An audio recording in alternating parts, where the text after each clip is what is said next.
Yan, alam na natin sa sarili natin yun, di ba? Di ba? So, yun. Um, lately, nagkaroon kami ng financial problem sa bahay. Live na to? Wala, hindi yan. Pakat ako na ito. So, yun. Yari. Yun, nagkaroon kami ng financial problem sa bahay. Then, nagkaroon ako ng... syempre, mabigat para sa amin yun. Gaya nung naging topic namin ng cell group namin about leader. So, parang naaligaga ako nung Maliban dun sa kinwento ko dun sa cell group namin, meron pa akong dinadala nung time na yun. Ayun nga, isa yun. Na kaya kong i-share ngayon, yun yung financial problem. Nagkaroon kami ng pagkakapos sa pera, pero napakabuti ng Lord dahil hindi niya kami hinayaang gutom dahil merong may mga kapitbahay kaming mababait kahit na sila nakalimut. Yun yung problema yung ang bait ng kapitbahay mo pero di mo kilala. So yun, ang kilala ko lang doon yung anak nila. Alam mo kung bakit? Hindi, yung isa lang nakakaalam Pero ayun nga, napakabuti ng Lord dahil na kahit na ganun, hindi halatang hindi kami naghihirap dahil doon sa bahay na tinitira namin Pero kung siguro bumasi na lang kayo sa katawan ko. Ayun na lang siguro. Wala naman nagbago Kapag may nagsasabi sa akin na pumapayat ako, walang bago. Yun lagi yung comment ko Pero ulitin ko lang, nakapaka-bless ko sa Panginoon. Kahit sa simpleng na yun, sa simpleng blessing na yun nung sa kapitbahay namin, nagbibigay ng ulam. Kahit isang lang. Kaya nga lagi ko silang pinagpe-pray na sana damihan pa nila yung ulam kasi kapos kami. Kapal ng mukha, So, yun. And nga. And kahit na ganun, alam nyo, na-realize ko lang nung time na yun. Kaya ako nasabing blessing to sa buong buhay ko. May magawa man tayo para sa Lord or wala. Siya yung kusang lumalapit sa atin At dun ko nare-realize na kahit na nagkakaroon tayo ng pagkakasala na sabi natin hindi natin alam, hindi natin namamalayan na nagkakasala tayo. Nagbibigay ng sign yung Lord na possible na hindi mo pa nakikita ngayon. Baka sabihin natin yung problema mong pinanghahawakan mo ngayon, yun na yung sign na na kailangan mo ang Lord, 'di ba? So, lahat ng bagay kasi talaga nagkakaroon ng rason para magkalakip-lakip 'di ba? And ayun lang, share ko lang. Napakabuti ng Lord sa akin at kay saya at kay ganda. Congrats tol. Ay, late na So, 'yun. Sige po, lahat naman siguro tayo excited na at ayaw nyo nung makinig sa akin. Sige. Na. Nagtampo. Ayan. Sige, tinatawagan ko na po ang magbabahagi ng salita ng Diyos ngayong hapon na ito. Walang iba kundi ang apaps ng lahat. Hindi, si Pastor Arnold Buwit. Yan. Palakpakan natin ng pastor natin.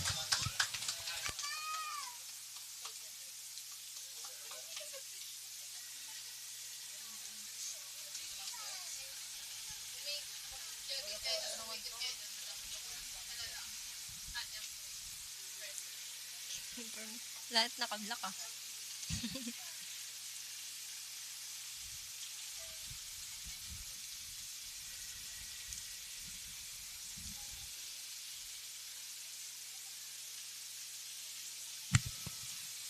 Alright.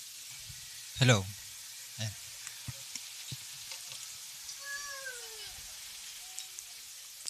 Magandang hapon sa bawat isa sa atin. Ang tatalakayin natin ngayon ay sa bagay, lahat naman ng tinatalakay natin ay mahalaga. Pero this time ay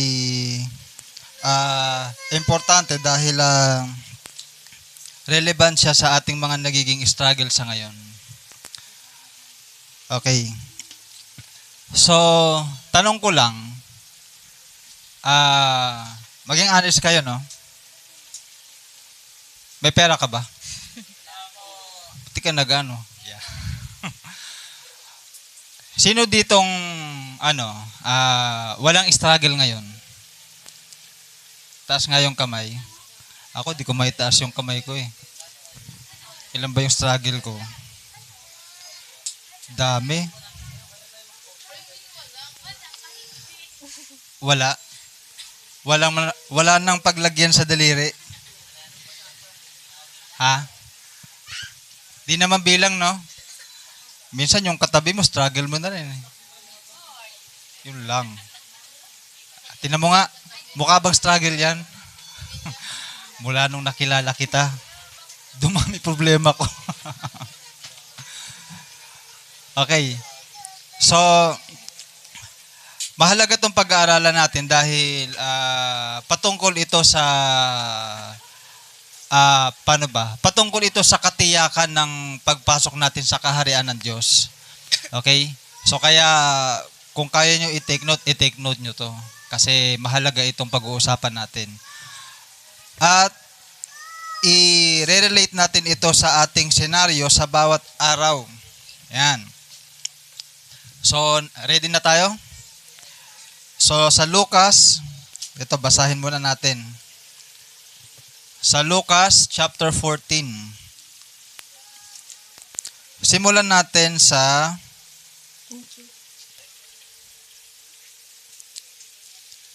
sa 15 hanggang 24. Yan. Lucas 14 verse 15 hanggang 24. Ito yung kwento ng talinghaga tungkol sa malaking handaan o sa malaking piging. Okay. Narinig ito ng isa sa mga kasalo niya roon at sinabi sa kanya, "Pinagpala ang makakasalo sa hapag sa kaharian ng Diyos." Sumagot si Jesus, "Isang lalaki ang naghahanda ng isang malaking salo-salo at marami siyang inanyayahan. Nang dumating ang oras ng handaan, inutusan niya ang kanyang alipin at ipinasabi sa mga inanyayahan, 'Halina kayo sa handaan.' Handa na ang lahat, ngunit nagdahilan silang lahat. Ang sabi ng una, 'Nakabili ako ng bukid at kailangan ko itong puntahan. Kayo na sana ang bahalang magpaumanhin sa akin.' Sinabi naman ng isa, 'Nakabili ako ng 5 magkapares na baka at kailangan masubukan ko sa bukid ang mga iyon. Kayo na sana ang bahalang magpaumanhin sa akin.' Sinabi naman ng isa, 'Ako'y bagong kasal, kaya't hindi ako makakadalo.' Bumalik ang alipin at ibinalita ito sa kanyang Panginoon. Nagalit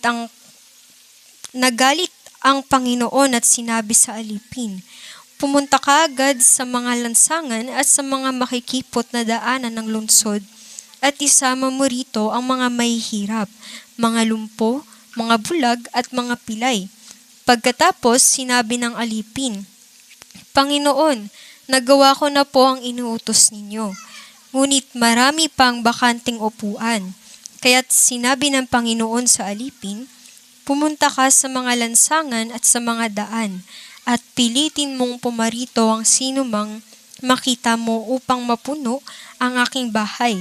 Sinasabi ko sa inyo, isa man sa mga unang inanyayahan ay hindi makakatikim ng aking handa.'"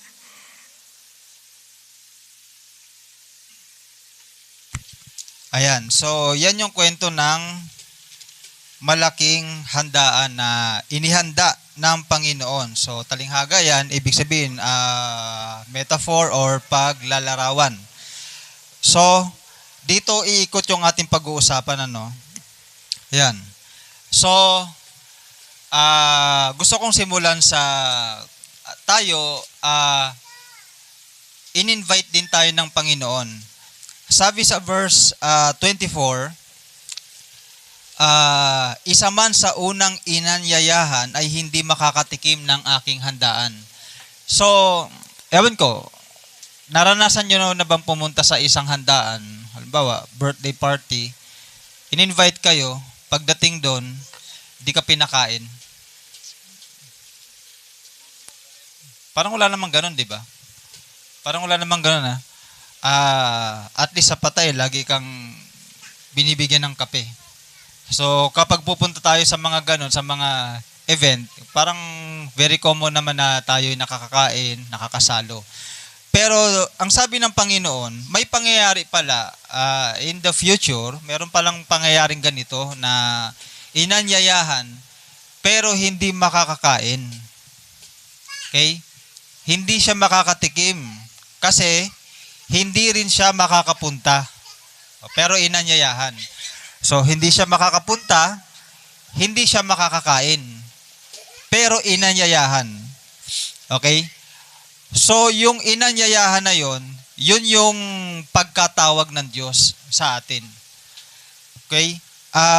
Para may context tayo, sinabi ito ng Panginoon para sirain yung maling mindset ng mga Hudyo na umiiral noong panahon na to. Bakit? Kung babasahin natin ng buo itong Luke chapter 14. Okay? Kung babasahin natin ng buo itong Luke chapter 14, so kung may time kayo, basahin nyo to dahil umikot yung istorya na to sa loob ng isang bahay. Okay? Yung Luke chapter 14. Umikot yung teaching ni Jesus habang nandoon siya sa loob ng bahay. Nino? Luke, pakibasa ng 14 verse 1. Isang araw ng pamamahinga, si Jesus ay inanyayahang kumain sa bahay ng isang pinuno ng mga Pariseo at binabantayan nilang mabuti ang kanyang mga kilos. Okay, so kanino raw saan pumunta si Jesus? Sino yung nag-invite sa kanya? Yung pinuno ng Pariseo.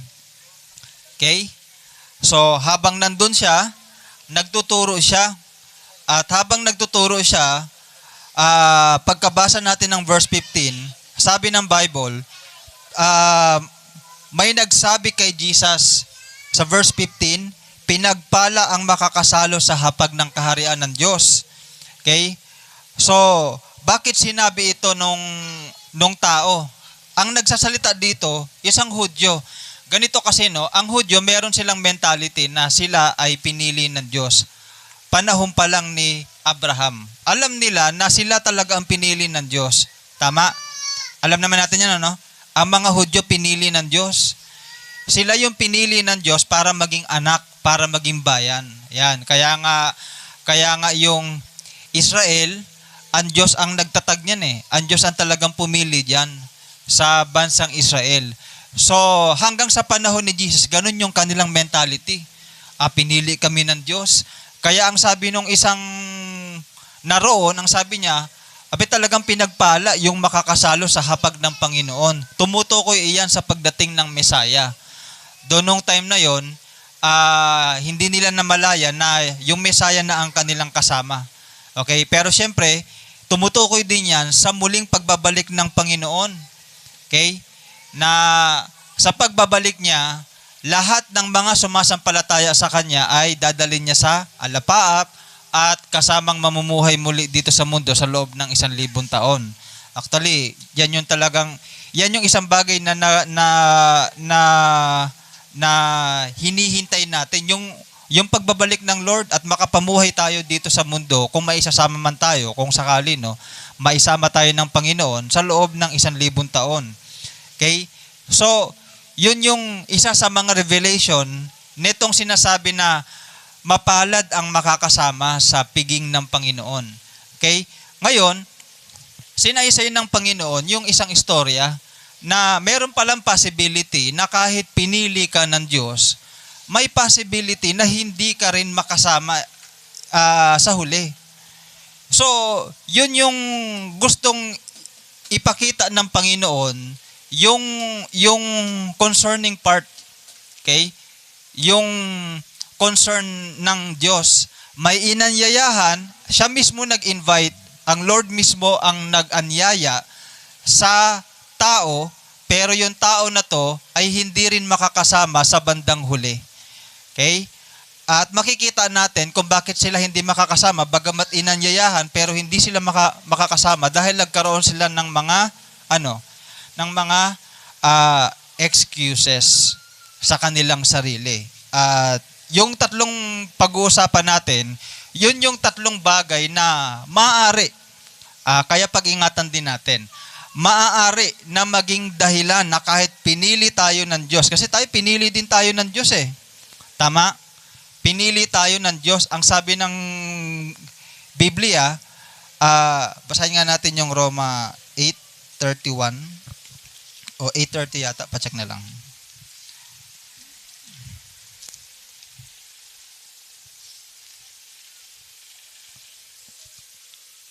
Thirty pala. Ang mga pinili niya noon pang una ay kanyang tinawag, at ang mga tinawag ay kanya ring pinawalang sala. At ang mga pinawalang sala ay kanyang binahaginan ng kanyang kaluwalhatian. Ayon. Sabi ng Bible, yung daw mga pinili niya nung una ay kanyang tinawag. So kapag pinili ka ng Diyos, tatawagin ka niya bandang huli kasi pinili ka na bago pa. Ang pagkapili kasi ng Diyos, bago pa tayo ipanganak. Yan, pinili na niya tayo. Basahin nga natin yung Ephesians chapter 2, verse 10. Sabi kasi diyan, before the foundation of the world.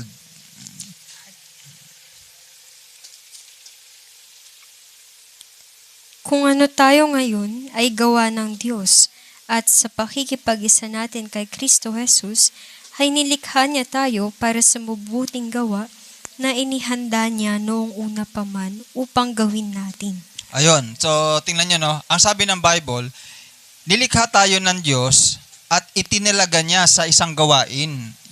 Yun yung gawaing mabuti. At yung pagkatalaga niya, yung pagkapili niya, yung kanyang decision, nangyari before the foundation of the world. Ibig sabihin, bago pa nilikha ang sanlibutan, bago pa nilikha ang mundo. So, napili na pala tayo ng Diyos. Okay? So, good news yun sa atin. Tayo na mga pinili, tinawag ng Diyos. Okay? Tinawag tayo ng Diyos. Paano yung pagkatawag sa atin? Tinawag tayo ng Diyos ayon sa 1 Thessalonians chapter 2, verse 14. Check nga natin yun. Yung pagkatawag sa atin ng Diyos. Mga kapatid, ang nangyari sa inyo ay tulad ng nangyari sa mga iglesia ng Diyos sa Judea. Wait lang, mali. 2 Thessalonians pala. Ay. 2:14. Ang sabi rito, tinawag kayo ng Diyos sa pamamagitan ng magandang balita na ipinahayag namin sa inyo upang makasama kayo sa kaluwalhatian ng ating Panginoong Jesucristo. So, sa una, pinili tayo ng Diyos. Ayan. Ngayon, ganito. Papaano mo malalaman na napili ka? Papaano mo malalaman na napili ka ng Diyos? So, batay sa talata na ating binasa, nung narinig mo yung gospel, yung word of God, yung teaching sa Bible, basically, yung teaching sa Bible, nag-response ka. So, ngayon, isa ka nang sumasampalataya sa Diyos. Yan. Kaya ka nakaupo dyan ngayon eh. Dahil isa kang sumasampalataya, naniniwala ka sa gospel ni Christ. Tama? Naniniwala ka sa turo ng Panginoon. At yan yung assurance na kasama ka sa mga napili. Okay? Kaya tinan mo yung katabi mo, napili yan, kahit gaganyan-ganyan yan. Pinili ni Lord yan.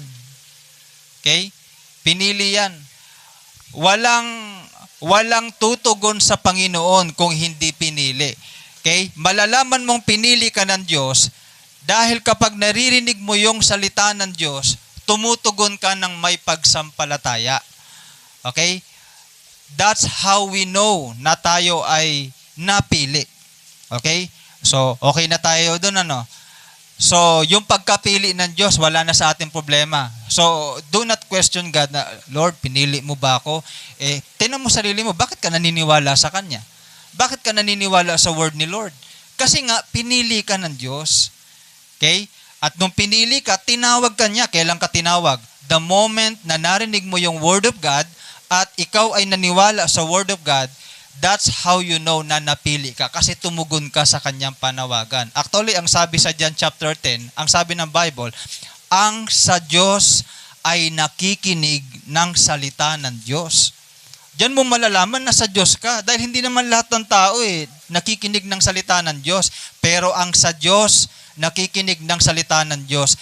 Diyan mo malalaman na talagang sa Diyos ka.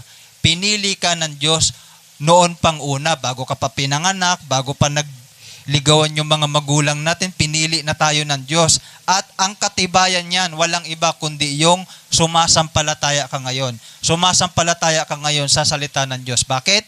Dahil pinili ka niya. Ngayon, punta tayo sa concerning part. Ayon sa Lucas chapter 14. Dahil sinabi ni Kristo, yung mga inanyayahan nung una, yung mga tinawag. Bakit tinawag? Pinili yun Okay?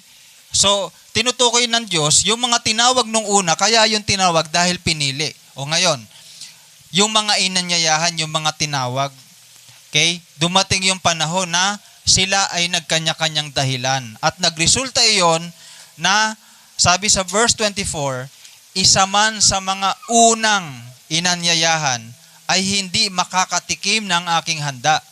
Ang sabi ng Diyos, yung mga unang inanyayahan, yung mga tinawag, bagamat pinili, okay? Bagamat pinili, pero hindi tumugon nung tinatawag. Nung tinawag, hindi tumugon. Pwede pala yun. Okay? Ngayon, punta tayo sa part na yung tatlong bagay na maaring magresulta sa atin na i-reject natin yung call ng Lord. Okay? 3 things na maaring magresulta sa atin to reject God's calling. Okay? Or to refuse. Okay? Makikita kasi natin, yung unang inanyayahan, nireceive naman nila yung invitation Okay? Pero nung dumating na yung event, ayun, ang sabi ng Biblia, nagkanya-kanya na silang, basahin mo nga yung verse 17, Luke 14:17. Nang dumating ang oras ng handaan, inutusan niya ang kanyang alipin at pinasabi sa mga inanyayahan, halina kayo, handa na ang lahat. 18. Ngunit nagdahilan silang lahat. Ayun, ang sabi ng Biblia, nagdahilan silang lahat. Nung dumating na yung handaan, yung panahon, natatawagin na sila, nagkanya-kanya na silang dahilan. Okay? So, tayo, pinili tayo ng una. Ngayon, tinatawag tayo ng Diyos. Alam nyo, ganito nyo tingnan Every time you hear the Word of God, every time na naririnig natin ang salita ng Diyos, yun ay tawag ng Diyos. Lagi tayong tinatawag ng Diyos. Okay? At tinitingnan ng Diyos kung paano tayo magre-response sa mga salitang ating napapakinggan. Kasi, bawat salitang ating napapakinggan, dapat meron tayong tugon. Ang tugon natin hindi lang amen. Diba? Hindi lang amen. Ang tugon natin, obedience. Mas gusto ng Lord na ang tugon sa bawat salitang ating naririnig ay pagsunod. Paniniwala, pagsampalataya, at pagsunod. Ngayon, what makes us refuse God's calling? Ano yung binigay ni Christ? Kasi talinghaga to di ba? Ito ay parable. So, mayroong pinupunto si Kristo na 3 main reason bakit i-refuse ng mga pinili yung calling o yung pagkatawag ng Diyos. So, number 1, 18. Anong sabi ng una? Ngunit nagdahilan silang lahat. Ang sabi ng una, nakabili ako ng bukid at kailangan ko itong puntahan. Kayo na sana ang bahalang magpaumanhin sa akin. Ayun. So sabi ng Biblia, sabi niya, nakabili po ako ng bukid at kailangan ko itong puntahan. O kayo na sana ang bahalang magpaumanhin sa akin. So, Ano ang sinisimbolo ng bukid na ito? Alam nyo kasi, nung araw, ang yaman ng tao nakadepende doon sa lupa. Okay? Nakadepende sa lupa, doon sa lawak ng lupa. Kaya ang mga tao nung araw, bili ng lupa. Dahil kapag may lupa ka, mayroon kang pagpapastulan ng mga tupa, ng mga kambing, o kaya naman pwede kang magtayo ng mga negosyo, ng mga bahay. So asset yung lupa. Sa bagay, hanggang ngayon naman, asset pa rin yun, di ba? Kapag may lupa ka, ang dami mong pwedeng gawin. Di ba? Ngayon nga, nagdadagdag eh. May mga tao ngayon bumibili ng lupa para maghukay na maghukay. Alam niyo tawag doon? Yung naghahunt ng yung ginto, yung tawag doon? Treasure hunting. Yan. Treasure hunt. Okay? Bumibili ng lupa para mag-hunting ng ginto. So, sa makatuwid, tumutukoy ito sa resources. Okay? So, tingnan nyo, no? Ang sabi ng una, si Kristo yung pumili nung rason. Okay? Sabi nung una, nakabili po ako ng bukid.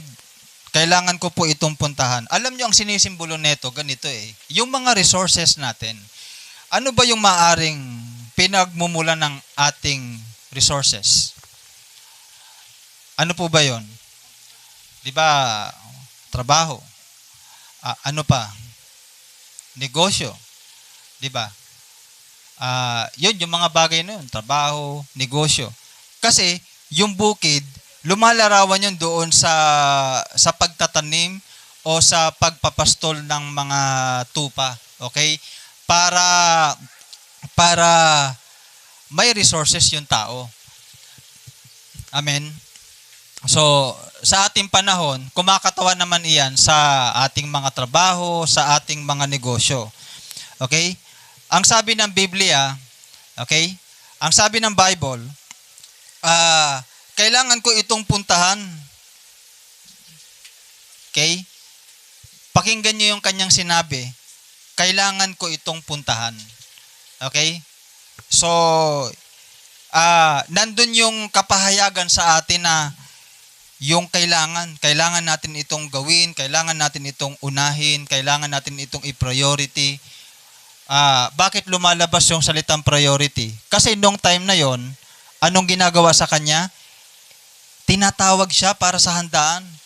Pero ang sabi niya, nakabili po akong bukid eh, kailangan ko itong puntahan. So nagsabay yung dalawa. Okay? Tinatawag siya ng Panginoon para pumunta doon sa handaan kasi meron na siyang initial invitation eh. Tama? In-invite na siya nung una eh. Nandun na yung pangalan niya eh. O kaya tinawag siya. Pero sabi niya, kailangan ko pong puntahan yung aking bukid. Okay? So, marahil, halimbawa, kung mag-justify tayo, merong mga taong ganito eh na hindi naman sa total nire-reject nila yung tawag ng Diyos. Merong ganito. Hindi naman sa total na nire-reject nila yung tawag ng Diyos. Parang, Lord, unahin ko muna to. Yan. Pag tapos na to, promise, pupunta na ako doon sa calling ko. Pupunta na ako doon sa tawag mo. Kuha, di ba? Merong mga tao, sineset aside muna nila yung tawag ng Diyos. Kasi nga, meron silang iniisip na mas kailangan, mas mahalaga. Alam nyo, bilang isang Kristiyano, tinawag tayo ng Diyos, okay? Sa Hebrew 9:14, tinawag tayo ng Diyos, niligtas tayo ng Diyos to serve. God saved us to serve. Pakibasa nga yun, yung bandang dulo. Bandang dulo lang po. Ang kanyang dugo ang lumilinis sa ating mga buti, sa mga gawang walang kabuluhan, upang tayo makapaglingkod sa Diyos na buhay. Ayon. So, sabi ng Biblia, we are saved. We are saved to serve. Okay? Sabihin nga po natin yon. I am saved I am saved to serve. to serve. Sige, sabihin natin. Baka makalimutan natin. I am saved I am saved to serve. to serve. Yan. So, tandaan niyo yan. Kaya ka naligtas para mag-serve kay Lord. Okay? Tandaan niyo to. Yung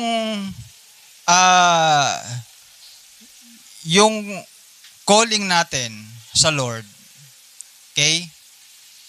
Hindi niyan hihintayin na magkaroon ka ng time or available. Hindi ka niyan hintayin maging available. Pipili ka talaga. Hindi hihintayin ng Diyos na maging convenient sa iyo yung calling niya para pumasok sa comfort zone natin na gawin yung pinagagawa ng Diyos sa atin. Sometimes yung iniisip natin parang, Lord, wrong timing yata. Tanungin ko kayo, ang Diyos ba pwede magkamali? Pwede ba siya magkamali?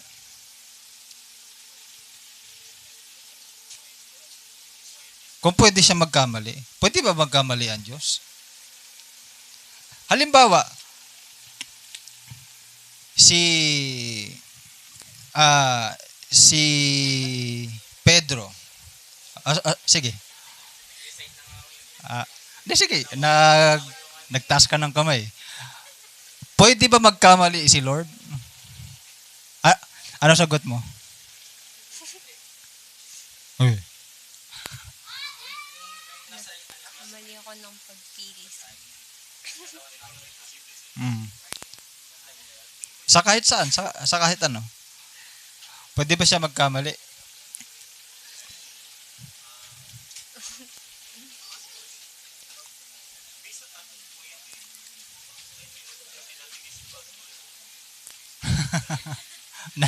Nothing is impossible. Lahat ba magagawa ng Diyos? Yan, papunta na doon tuloy. Lahat ba magagawa ng Diyos? Ang sagot, hindi. Hindi lahat magagawa ng Diyos. O ngayon, hanapin nyo sa Biblia kung ano yun. Ano yung bagay na hindi magagawa ng Diyos. Meron siyang hindi magagawa. Nakasulat yun sa Biblia. O sige, tanong nyo. Bagay, madali namang hanapin eh. Ang sabi ng Bible, for in hope, in eternal life, God cannot lie. Hindi makakapagsinungaling ang Diyos kahit gusto niya, di pwede. He cannot lie. So may bagay na hindi siya magagawa. Pero bago tayo maligaw, pambira eh. Parang di-service eh, no? Okay. Ano ba yung tanong ko kanina? Ang Diyos ba pwede magkamali?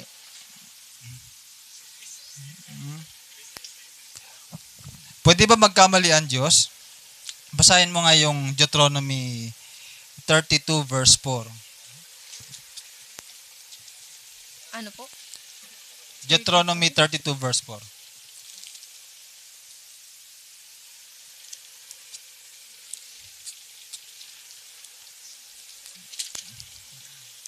Si Yahweh ang inyong batong tanggulan.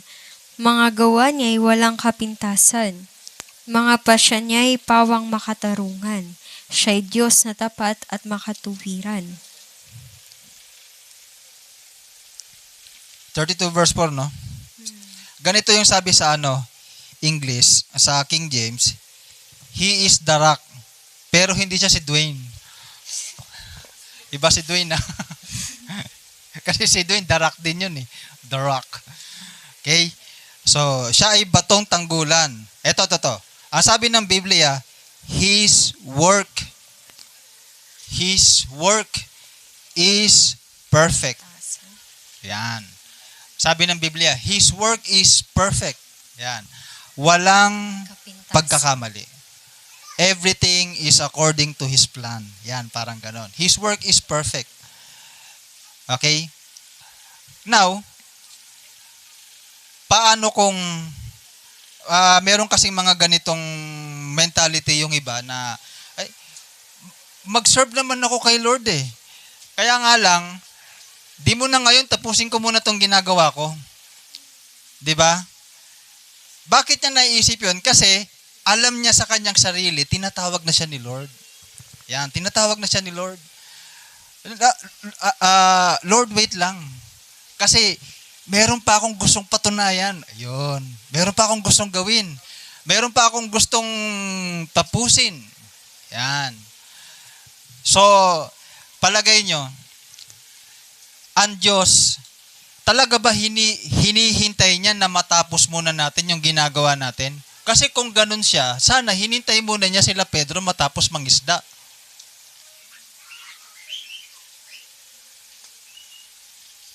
Diba? Yung mga alagad niya, kailan niya tinawag si Pedro habang nangingisda? Oh, sabi niya, follow me. Ang sabi ng Bible, and immediately, iniwan ni Pedro yung nagkukumpuni kasi siya ng net eh. Yung net, iniwan niya, bangka, iniwan niya, tatay niya, iniwan niya. Pati tatay niya, iniwan niya eh. Doon sa pangpang. Iniwan niya pati yung mga isdang nakuha nila. Iniwan niya lahat, sumunod siya kay Christ.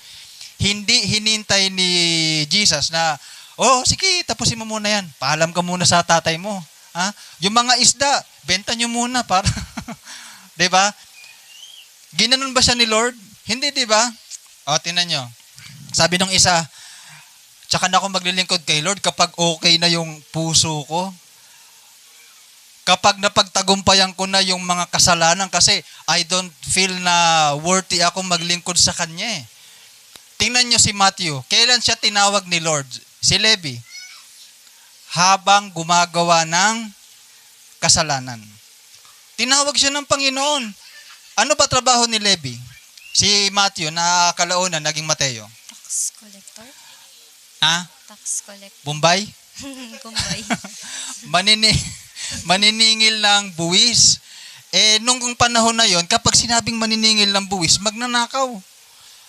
Aminado naman si Mateo. Pero, hinintay ba ni Lord, Mateo, Levi, i-prove mo muna yung sarili mo ha. Dapat nakapag-repent ka na bago ka sumunod sa akin. Ginanon ba siya ni Lord? So see, nakikita natin, hindi hihintayin ng Lord na maging convenient sa'yo yung calling para tawagin kanyang simulan yung pinagagawa niya sa'yo o yung pinagagawa niya sa atin as a Christian. Alam nyo, ang pagiging Kristiyano ay hindi sa ngalan ng conveniency. Minsan nga yung iba nga gusto pa nila matapos muna kasi pakiramdam nila wrong timing yata, Lord. Alam mo ba kung kailan ka tinatawag ng Diyos? The moment na nakarinig ka ng salita ng Diyos at the moment na sumampalataya ka sa Kanya, tinatawag ka na ng Diyos noon. Tinatawag na tayo ng Lord noon. Amen? At yung sabi nung isa, di ba, ang sabi ng Bible sa 14:24, ang sabi niya, isa man sa mga unang inanyayahan ay hindi makakatikim ng aking handa. Bakit di na sila pinagbigyan? Kasi opportunity na ngayon to 'Di ba? Sabi nga nila, yung opportunity kapag ka dumaan, i-grab mo na. Tama? May nagsabi na ang opportunity daw parang kalbo.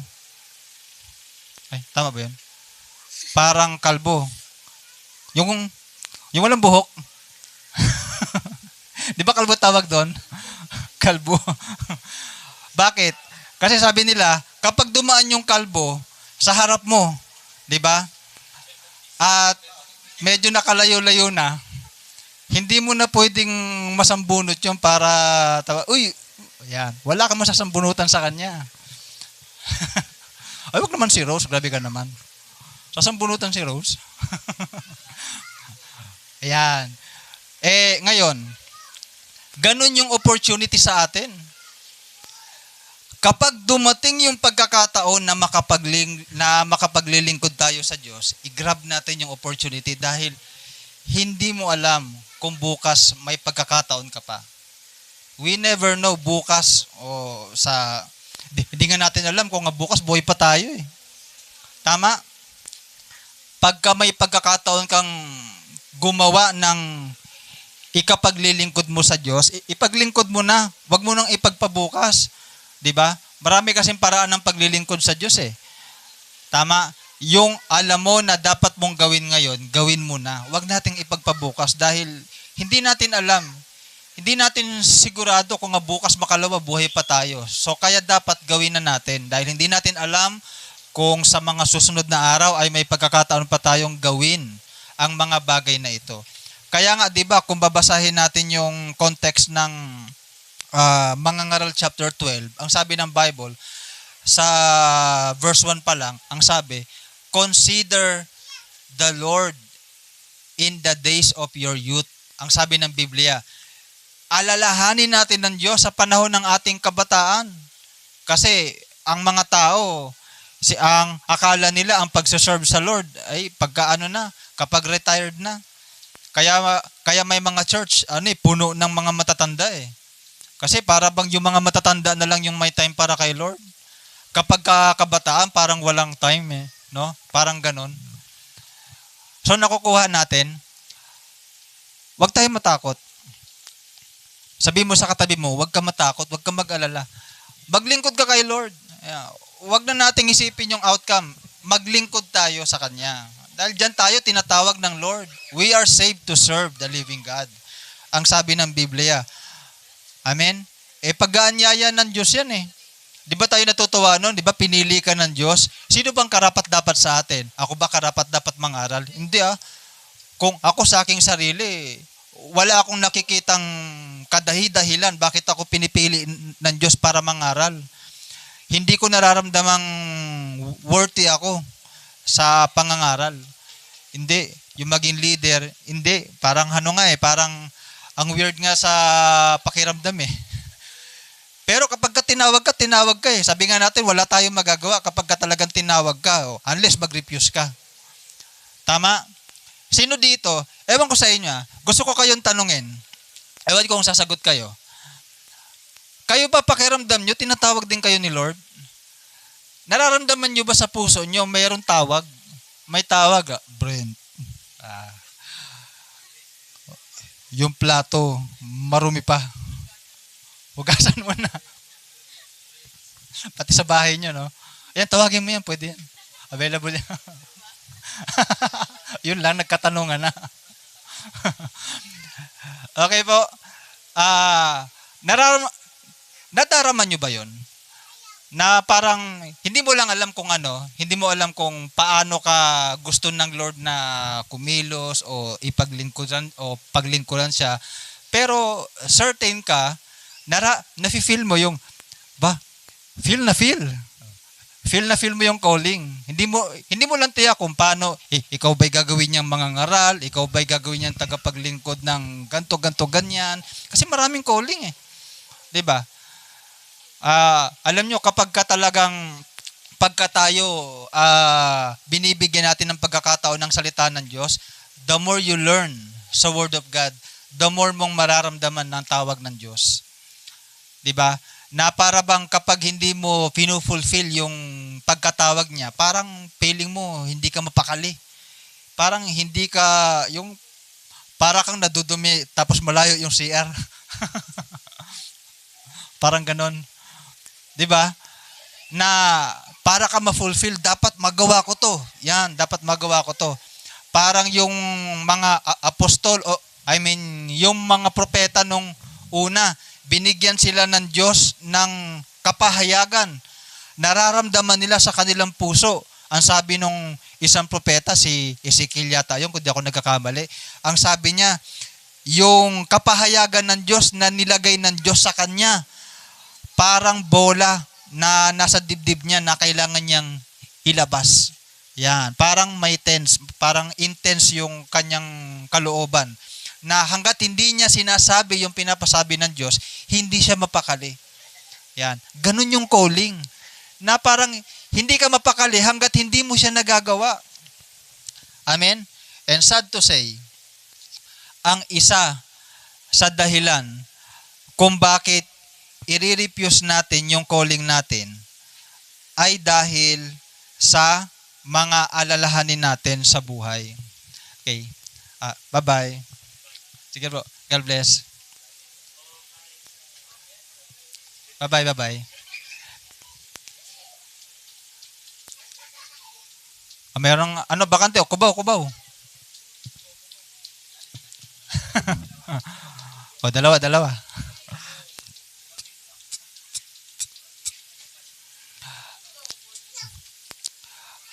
Okay.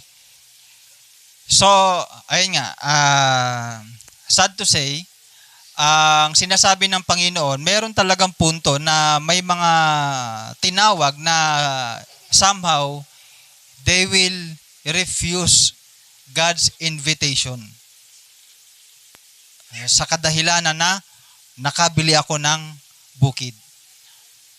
Okay? Na sabi nga natin kanina na yun ay lumalarawan sa ating mga resources. Alam nyo, ganito lang naman yan eh. Kapag nakita mo na yung trabaho o yung negosyo ay parang solusyon na sa lahat ng problema mo o sa mga issue sa life na ito, that's the time na mali na yung perspective mo as a Christian. Bakit? Kasi sa totoo lang, may trabaho tayo o wala, kaya ng Diyos i-provide yung mga needs natin. Huwag lang tayo matakot. Kung may trabaho ka ngayon, salamat sa Lord. Amen? Basahin nga natin yan. Kasi kailangan kailangan ma-remind tayo sa mga prinsipyo ng Panginoon. Deuteronomy 8:17 hanggang 18. Eto. Pakinggan niyo po ito, no? Lalo na sa may mga negosyo, sa may mga trabaho. Para sa atin to. Tuwan-tuwa na naman tong isa. Sige. Basa. Yun lang. Hello. Ayan. Sabi dito, kaya huwag na huwag ninyong iisipin na ang kayamanan ninyo'y bunga ng sariling lakas at kakayahan. Subalit alalahanin ninyong si Yahweh na inyong Diyos ang nagbibigay sa inyo ng lakas upang yumaman kayo. Ginawa niya ito bilang pagtupad niya sa kanyang mga pangako sa inyong mga ninuno. Ayun. So, matinding reminder yan sa atin, no? Huwag niyong ituring ang trabaho o negosyo na solusyon. Ang solusyon si Lord, dahil si Lord ang nagbigay niyan eh. Okay? Pagka nawala yan, ang nawala, hindi naman yung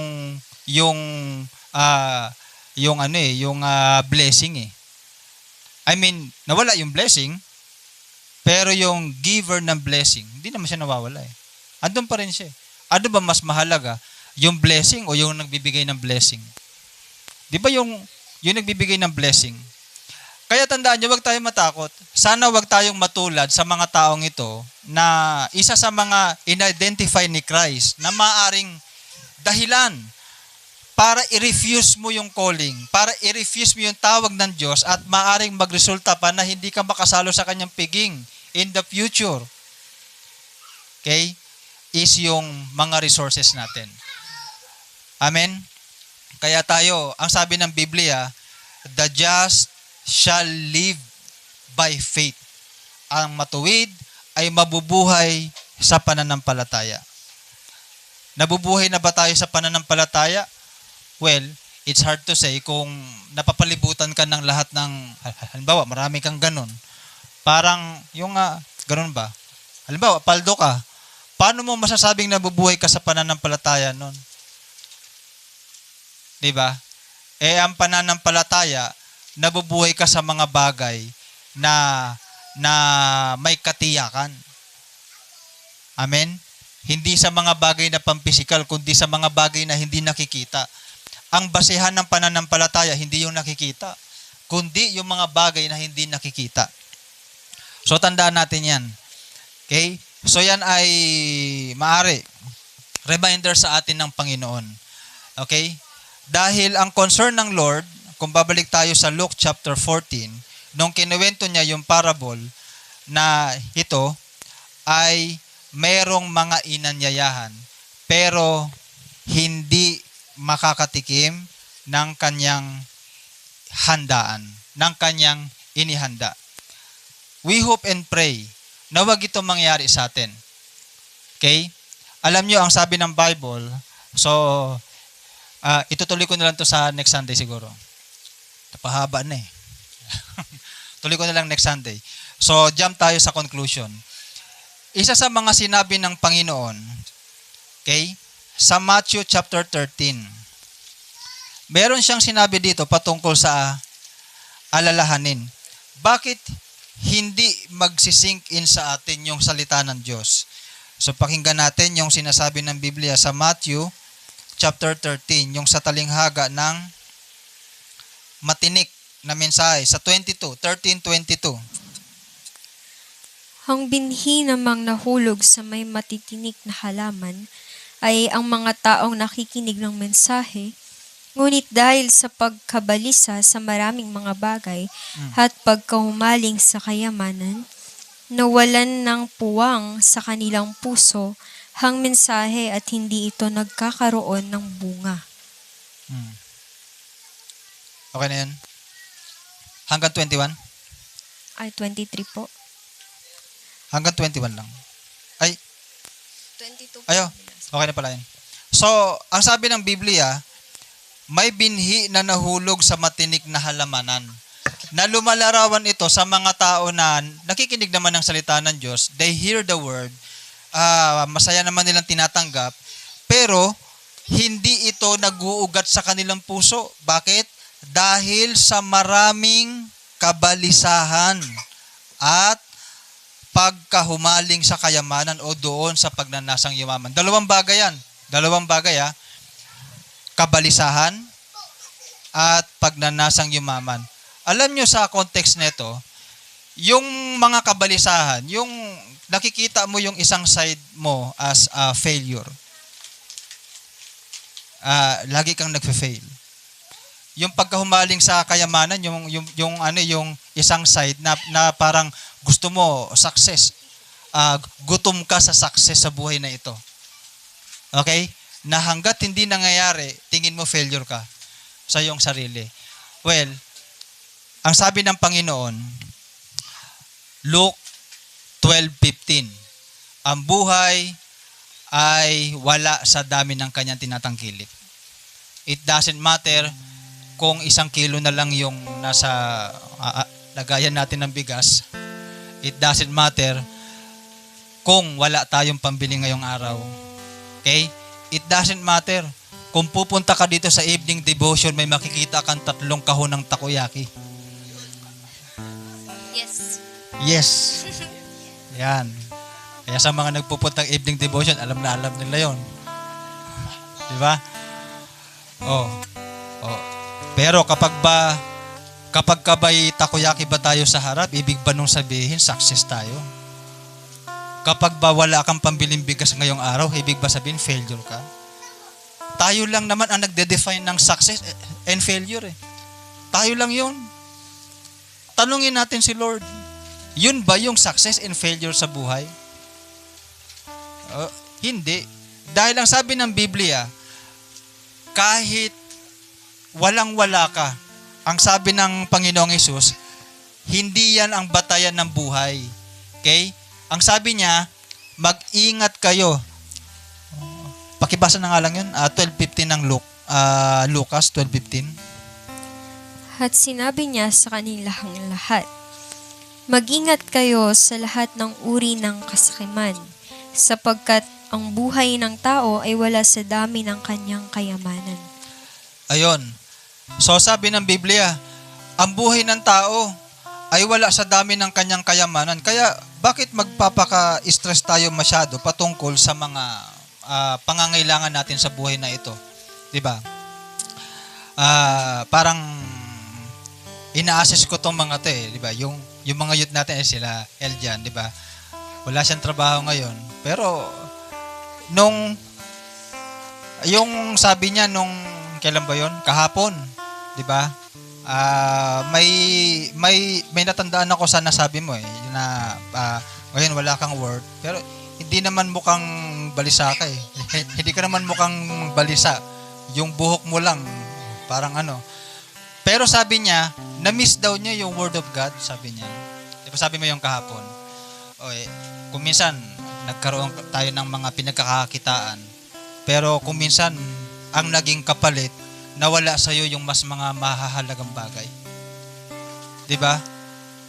Yung fellowship, yung word of God, yung araw-araw kang nakakakain ng salita ng Diyos. Di ba? Iba pa rin kapag ka may ganun eh. Sabi ko nga one time, bukas mag-a-apply yan, wag kayo mag-alala. Bukas, 3 kumpanya, bibilin niya. Para sigurado may.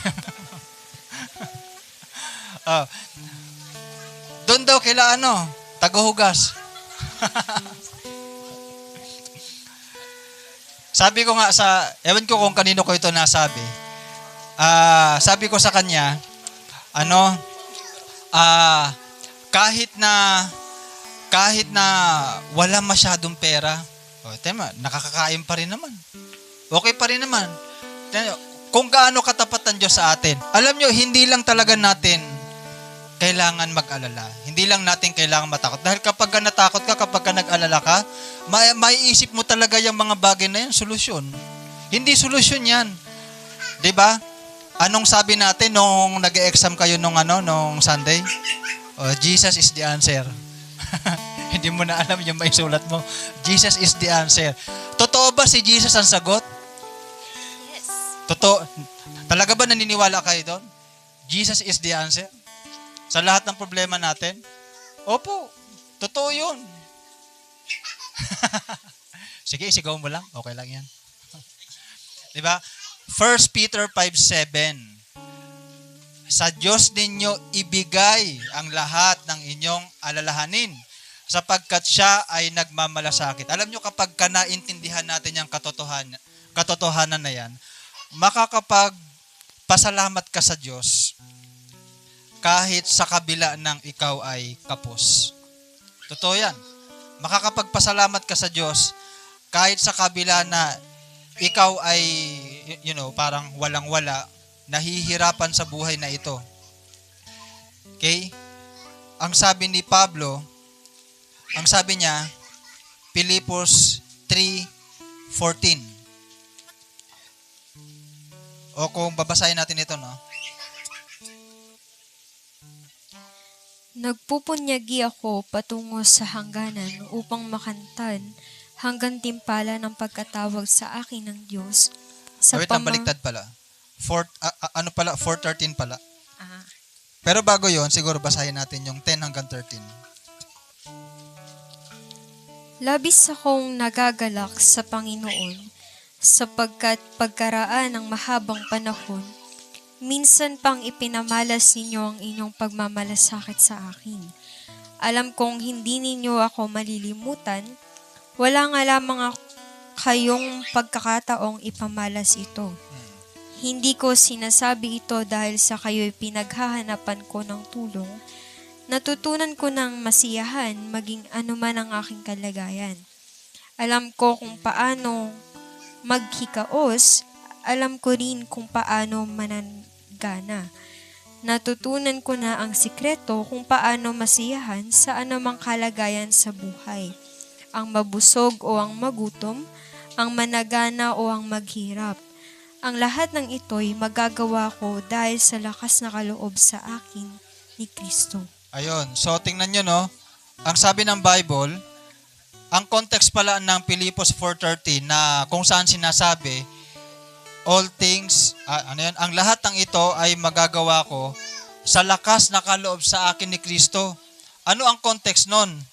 Okay? Ang context pala nun, kahit naghihikahos ka, kahit sagana ka, kahit malungkot ka, kahit masaya ka, kahit naghihirap ka, o kahit okay lang, kahit simple lang, ano man ang kalagayan mo sa buhay, magagawa mo pa rin makapanatili sa Lord. Yan. Hindi naman batayan na walang-wala tayo, nang hina na rin tayo sa ating spiritual. Minsan nga kung kailan tayo sagana, doon tayo nanghihina Merong ganong senaryo Kung kailan ka panahon na sobrang, nag-enjoy ka sa maraming blessing sa buhay na ito, yun yung time na nanghihina ka naman sa spiritual. Alam niyo ba kung paano niyo masasabi na nanghihina tayo sa spiritual? Kapag nawawala na yung tiwala natin sa Diyos at napupunta na sa mga bagay na atin tinatangkilik. That's how you know na nanghihina ka na sa spiritual na buhay. 'Di ba? Papayagan ba natin ganon? Manatili tayo sa ganong panghihina. Gusto niyo ba mag-pray ng kalakasan sa Lord? Yung lakas na hindi kayo mawawala sa pagiging Kristiyano, yung lakas na hindi nyo i-deny si Christ kahit anong mangyari. Yung lakas na magpapatuloy ka whatever happen. Kung yan yung prayer mo, mag-ready ka sa answer ng Diyos. Ano kaya yung kanyang maaaring tugon? Pwedeng alisin niya sa atin yung mga pinagkakakitaan natin. Para matutunan natin na sa Kanya lang tayo magtitiwala. Diba? Pwedeng alisin niya sa atin yung mga tao na nakasanayan nating sinasandalan. Para manumbalik yung katotohanan na kay Lord lang tayo dapat nagtitiwala at umaasa. What if yun ang paraan ng Diyos para makita mo na sa Kanya ka lang dapat talaga sumandal at dumepende? Ayan pa naman ang gustong-gusto ng Diyos na talagang gawin natin. But sometimes, hindi natin makuha yung simpleng kalooban ng Diyos na yan. Kalooban niya yan para sa atin eh. Diba? Kung makuha naman siguro natin yung lesson, siguro naman, hindi na kailangan tanggalin yung mga bagay na yan. Pero ang Diyos pa rin kasi ang siya pa rin ang masusunod eh. Diba? Si Job nga, wala naman siyang problema sa kanyang pananampalataya. Ginulo lang siya ni Satanas eh. Ang ganda-ganda nung kalagayan niya eh. Diba? Okay siya financially, stable naman siya. Okay naman yung family niya. Ganda-ganda ng kalusugan niya. Biglang suddenly, wala naman siyang kasalanan, wala naman siya ginagawang masama. Ginulo ni Satanas. Pwede rin pala mangyari sa atin yon. Pero anuman ang maging kalagayan natin sa buhay na ito, sana yung calling ng Diyos, wag nating i-refuse. Gawin natin yung tawag ng Lord sa atin. Yung pagkatawag niya sa atin, i-fulfill natin. Okay? Kahit sa panahon na inconvenient. Lord, paano ba to? Parang wrong timing naman, Lord, kasi meron pa akong pinagdadaanan ngayon eh. Di ba? Pero ang Diyos kailanman hindi nagkakamali. Okay? So tumayo tayo lahat.